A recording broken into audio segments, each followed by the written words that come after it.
Olá, irmãos, que a graça e a paz do Senhor Jesus Cristo esteja com todos vocês.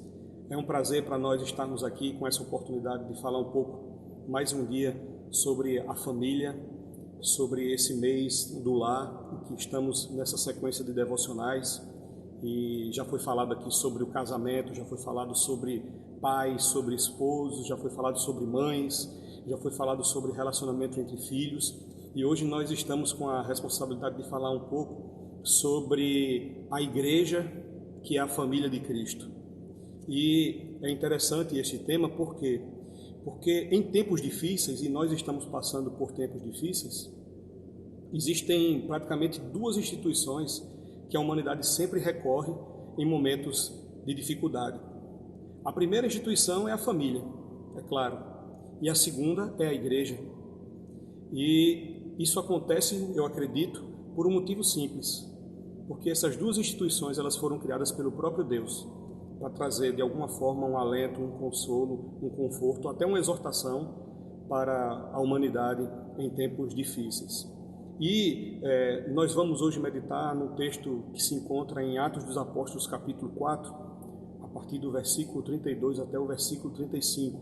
É um texto que fala sobre a igreja primitiva, em também um momento difícil que eles estavam passando, e assim a gente pode pegar alguns princípios dessa igreja em Atos dos Apóstolos, que é a família de Cristo, e também poder fazer alguma analogia até com a nossa própria família pessoal, particular, e assim a gente vê a importância da igreja, dessas duas instituições, tanto a família como a igreja, na vida de todo ser humano que serve ao Senhor. O texto diz o seguinte, em Atos capítulo 4, 32. Da multidão dos que creram, era um o coração e a alma.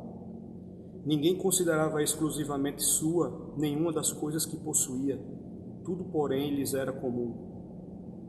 Com grande poder, os apóstolos davam testemunho da ressurreição do Senhor Jesus, e em todos eles havia abundante graça, pois nenhum necessitado havia entre eles, porquanto os que possuíam terras ou casas, vendendo-as, traziam os valores correspondentes e depositavam aos pés dos apóstolos. Então se distribuía a qualquer um à medida que alguém tinha necessidade. Irmãos, aqui nós estamos em um trecho das Escrituras que foi logo após o momento em que Pedro e João, dois líderes da igreja primitiva, eles foram presos, depois que, em nome de Jesus, aquele coxo na frente do templo, ele foi curado, e eles foram presos por conta disso, e depois eles foram soltos, a igreja estava em constante oração, até o próprio versículo 31 do capítulo 4 vai dizer que quando eles terminaram de orar em agradecimento a Deus, o lugar onde eles estavam tremeu, e ali todos ficaram cheios do Espírito Santo, e falavam com mais intrepidez e ousadia ainda a palavra do Senhor. E aí Lucas, nessa narrativa, ele vai continuar dizendo que da multidão dos que creram era um o coração e a alma. E essa é a primeira lição que nós podemos tirar aqui desse texto. A família de Cristo, ela deve ter um só pensamento. E a gente sabe que quando qualquer família ela não tem um só pensamento, um só objetivo, ela não vai para frente. Eu não estou falando aqui que componentes da família ou componentes de uma igreja eles devem ser iguais, não. Até a própria intenção que nós vemos aqui nesses termos, um coração e a alma, se trata da mesma convicção, do mesmo objetivo. E quando pessoas da família eles não têm isso, eles vão ficar meio que numa competição, ao invés de estarem numa cooperação para chegarem juntos no mesmo local. É uma analogia válida, é a analogia da piscina. Quando nós vemos competições em que os nadadores estão cada um em uma baia e eles vão nadar individualmente para chegarem sozinhos do outro lado no seu objetivo. A família não pode ser assim. Eles não podem ficar em baias diferentes, querendo chegar cada um no seu modo. A analogia melhor que nós podemos ter para a família nesse sentido aqui é que todos possam entrar dentro de uma mesma canoa e assim possam remar juntos para chegarem juntos no mesmo lugar. Eles devem ter um só objetivo, eles devem ter uma só alma. A igreja, essa família de Cristo, também deve ter isso dentro do seu coração.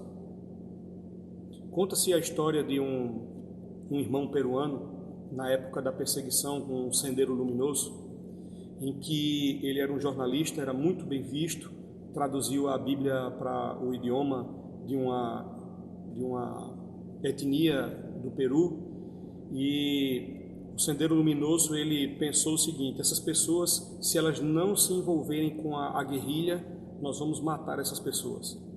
E aí aconteceu que este homem, esse líder da igreja, ele foi morto, esse jornalista, ele foi morto, e quando ele foi morto, a igreja se comoveu bastante. Então o Sendero Luminoso, o que é que ele fez? Ele disse: olha, vamos fazer o seguinte, como ele era muito conhecido, como ele era muito querido, é possível que algumas pessoas, mesmo sabendo que nós estaremos prontos para poder pegá-los, é possível que algumas pessoas também possam ir para o seu velório, para o seu funeral. Então eu quero colocar alguns de vocês, que vocês vão também ao funeral, e vocês vão gravar essas pessoas que vão. E vocês gravando essas pessoas, depois nós vamos atrás delas e vamos tirar-lhe a vida. E assim foi feito. Isso que eu estou falando é o testemunho de um desses soldados do Sendero Luminoso, que posteriormente se converteu. E quando ele foi para o funeral, ele se assustou, porque ele pensava que, por conta do medo que imperava entre eles, ia poucas pessoas para esse enterro, mas ele disse que não eram centenas, eram milhares de pessoas. Elas vinham andando pelas montanhas, elas vinham andando pelas ruas, sempre em grupos grandes, e elas vinham sempre cantando um hino de glorificação ao Senhor. E aí, quando esse homem, um dos soldados, voltou para lá, para a base do Sendero Luminoso, foi-lhe perguntado: e aí, você viu quem eram as pessoas, anotou os nomes, viu qual eram as roupas que eles estavam usando? E esse homem disse: olha, eu não tive como saber, porque eles eram muito parecidos, eles falavam a mesma coisa, eles cantavam a mesma coisa, e eu tentava ver alguma coisa diferente entre eles, mas eu não percebi. E aí depois esse homem veio a se converter ao Senhor Jesus e testemunhou isso. O que isso quer dizer? Essa igreja ali no Peru, essa família de Cristo ali, ela tinha um só pensamento, ela tinha um único objetivo. E aí acabava que, para as pessoas de fora, não olhavam pessoas individuais, olhava um grupo só. Que a nossa família e a nossa igreja também possa ter um único objetivo. A segunda lição que nós podemos tirar desse texto é a que se encontra no versículo 33. Com grande poder os apóstolos davam testemunho da ressurreição do Senhor Jesus, e em todos eles havia abundante graça.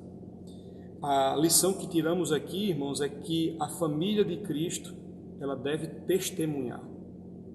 O que é testemunhar? É você falar do Evangelho, é você colocar o Evangelho em preeminência e fazer com que ele seja expandido para as outras pessoas. E é interessante aqui porque essa palavra original, testemunho, é a palavra que nós conhecemos no português como mártires. Você testemunhar ao ponto de você abdicar daquilo que você talvez tenha de mais precioso para você dar esse testemunho. Aqui, com grande poder, os apóstolos davam testemunho da ressurreição do Senhor, e em todos eles havia abundante graça. Deus derramava a sua graça através desse testemunho que eles davam do Evangelho do Senhor Jesus Cristo. O que é que nós podemos tirar de ensinamento para nós em relação à família de Cristo? A família que serve a Deus, a igreja que serve a Deus, ela deve, com grande poder também, ter essa postura de manifestar a mensagem do Evangelho para as outras pessoas. Infelizmente, eu tenho percebido que muitas famílias elas são conhecidas por outras características até negativas, mas não são conhecidas por uma família que serve a Deus, por uma família que tem um testemunho a dar da palavra de Deus. E isso, quando eles servem ao Senhor, eles devem ter isso em mente. Eu tenho que também ter a abundante graça do Senhor sobre a minha vida para poder repassar para os outros essa mensagem tão importante. Qual a terceira lição que nós podemos tirar aqui desse texto? É a que se encontra nos versículos 34 e 35. Eu queria destacar que a família de Cristo, ela compartilha aquilo que ela tem. Versículo 34 diz: pois nenhum necessitado havia entre eles, porquanto os que possuíam terras ou casas, vendendo-as, traziam os valores correspondentes, e depositavam aos pés dos apóstolos. Então se distribuía a qualquer um à medida que alguém tinha necessidade. Eu sei que muitas famílias que estão nos ouvindo agora já passaram e talvez até estejam passando por momentos de dificuldade. Mas eu sei que dentro de uma casa, se tiver só um prato de feijão, esse prato de feijão vai ser dividido entre todos ali daquela família. Eu sei que nessa casa, se só tiver um pão, esse pão vai ser partido por todos os membros da sua família. Esse princípio familiar era o mesmo também que existia nessa família de Cristo, que era a igreja. As pessoas, elas percebiam quando um ou outro ele tinha necessidade e repartiam os seus bens entre si. Não havia egoísmo entre eles. É triste a gente perceber que algumas famílias, elas, apesar de estarem morando sob o mesmo teto, apesar de elas terem às vezes o mesmo sangue, elas não compartilham o que elas têm entre si. E essa característica da família de Cristo aqui em Atos dos Apóstolos, nós podemos aplicar para as nossas famílias. E a característica das famílias que servem a Deus e compartilham os seus bens uns aos outros, a gente também pode comparar com essa característica da igreja. Isso significa que a vontade de Deus para a vida dos seus filhos é que possamos compartilhar aquilo que já recebemos uma vez da parte dele. Como tem estado a sua família? Como tem estado o seu relacionamento com a sua outra família, que é a família de Cristo, a igreja? Nesse momento em que estamos passando de isolamento social, talvez a gente possa ter se afastado fisicamente das pessoas, mas existe algo muito maior que nos une, mesmo num momento difícil. É o sangue de Jesus, que foi derramado com um alto preço para que nós possamos também ser um na pessoa do Senhor Jesus Cristo. Nesse mês do lar, nesse mês que estamos dedicando à família, nessa semana que estamos meditando sobre esses vários temas, não possamos esquecer da família de Cristo também, que é a igreja. Eu sei que tem pessoas que hoje já não têm mais a alegria de poder dizer que os seus familiares biológicos, seus familiares físicos estão aqui, porque todos já faleceram, ou mesmo por conta de discussões, intrigas, discórdias, eles já não querem mais ter contato com você. E isso é algo que talvez traga tristeza ao seu coração. Mas mesmo que isso seja uma realidade na sua vida, lembre-se, Deus em Cristo nos fez uma família só. E aqui esse texto de Atos dos Apóstolos fala que essa família de Cristo, ela tinha um só pensamento. Fala que essa família de Cristo, ela testemunhava do Evangelho. E fala também que essa família de Cristo compartilhava o que tem. Que possamos sempre achar alento nessas duas instituições que o Senhor preparou para nós, a família e a igreja. Que Deus possa assim nos abençoar. Eu quero orar por você neste momento. Pai, estamos aqui diante da Tua presença, Senhor, e queremos Te agradecer pelo Teu cuidado, pela Tua providência, e Te agradecer, Pai, por todas as famílias que estão ouvindo essa mensagem. Eu Te peço, meu Deus, que a Tua graça seja abundante na vida de cada um deles. Ajuda eles, Pai, ajuda cada membro da família nessa hora.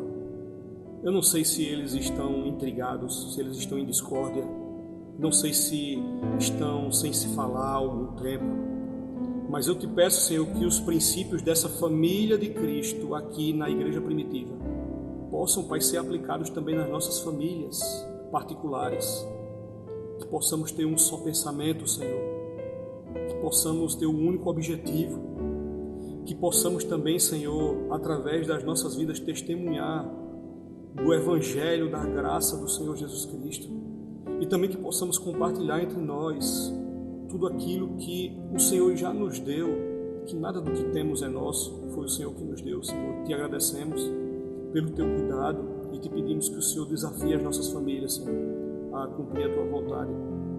Eu Te peço nessa hora também que o Senhor visite, Senhor, a igreja, a Tua igreja espalhada, Pai, ao redor dessa terra. Eu Te peço que o Senhor conforte os corações, E que, Senhor, mesmo nesse período, nós possamos nos lembrar que nós somos um em Cristo Jesus. Ajuda a tua igreja, Senhor, a continuar manifestando a tua glória aqui nessa terra. Em nome de Jesus. Amém. Que Deus te abençoe, no nome santo de Jesus.